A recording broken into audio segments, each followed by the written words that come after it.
name's Carl Burnett, and I'm here to talk a little bit about myself and my work on Teen Titans Go, and just about my musical journey, which started some years ago as a touring musician and session guitarist in Los Angeles.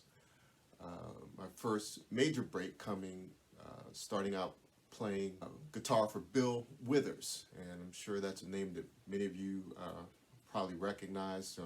Bill passed away recently and had numerous hits, Ain't No Sunshine When She's Gone, Lovely Day, Use Me, and the list goes on. And I got my start with him, and that was a really cool time, just coming out of college, and learned a lot working with him, especially being young and coming out of school and you think you have to play everything that you know all the time. And the main lesson with him was to always pay attention to the groove and play what's needed for the song. So those are kind of high level kind of way of thinking, about just looking at what makes the song work in the moment and not just playing, what's feeding your own ego, I guess. So during the 80s and mostly through the 90s, I did a lot of touring and played on countless recordings. I'm not going to go over all that, but you can find if that's something that interests you, though. You can check out allmusic.com and pop my name in. Maybe we'll post a link about that if you want to go to it and see some of the other things I have worked on over the years. I guess the next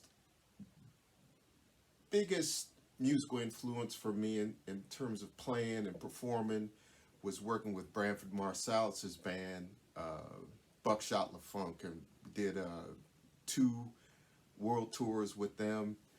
And that was a really cool experience in that Branford's approach to the band was to let everybody express their own voice and find that within making the whole unit work. So this kind of broad freedom without having to play in a preconceived box, would allow all of us in the band to reach another level of expression and exploring your own, getting deeper into your own voice as a player without having preconceived parts and things like this. And one example of that comes when I joined the band. I had gotten studio recording, and I'd heard a live performance, and I had learned all the music and everything that I thought that I needed to do. And we got to that first rehearsal, which was actually the sound check for the gig that was going to be that night. We were in Switzerland,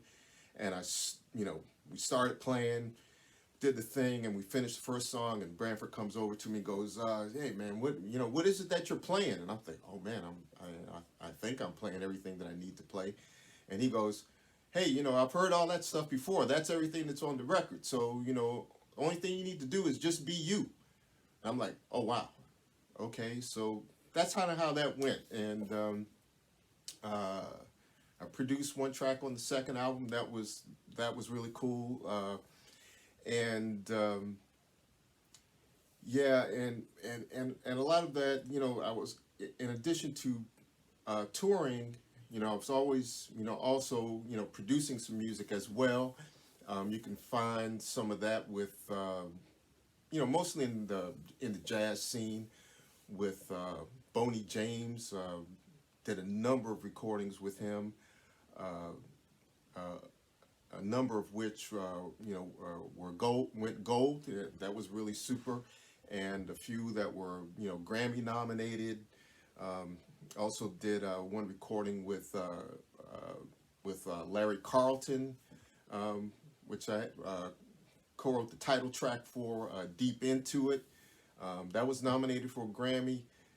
That was really special because I've always been a Larry Carlton fan too, so it was really great to work on that.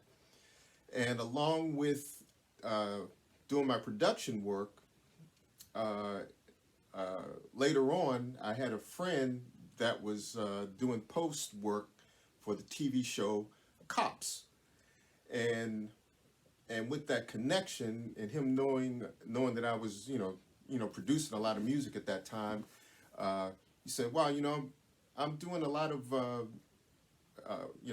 I'm putting these episodes together, and I found that I'm using a lot of the same underscore over and over, and maybe you should put a demo together for me and produce some music for Cops."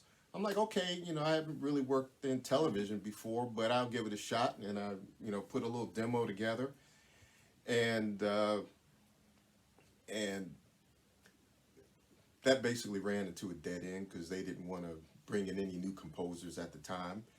But I had this demo, and I gave it to another friend whose wife was working in television. And about a year or so later, I get this call from music supervisor at the TV show Extra, Roger Fountain, and he says, "Wow, man, I heard your demo, and I want to know if you want to compose for my show." So it turns out my friend that I had given my demo to was now working at Extra, and that just kind of shows you how one thing can lead to the next. So that was my intro into doing music for television, was at the TV show Extra. And Extra is under the Warner Brothers umbrella, for and as I begin to increase my work with them, it got to a point where they were wanting to add, aside from just the short kind of music cues that you may hear under dialogue, they were wanting to add some songs to their library. And so I get an assignment, and we want to produce some 80s style pop songs for the library. And I thought, okay, well, that's cool. And so I had a few ideas about that. And at that time, I was renting a studio space at Frank Ania's studio. He had some extra rooms there. So I was sharing a space up there with him, and then with the 80s song, and I had mentioned it to Frank, and he had this tune which became the song that everybody has heard. If you're a Teen Titans Go fan, "The Night Begins to Shine," and I checked it out, and I thought, wow, that's a cool song. Maybe I can do a little something with that, and I've got this buddy who's a great singer, and that was Billy Regan, and so with Frank's original demo, I kind of put my own spin on it, and brought Billy in, and he sang the vocal, and that was pretty much it. It was just a song to add to a music library for Telepictures Music. That's what I'm talking about. That was part of Warner Brothers. So all these years later, what brought the song to light, which was the first big fan of The Night Begins to Shine, was Pete Michael over at Warner Brothers Animation, who's producing the show Teen Titans Go.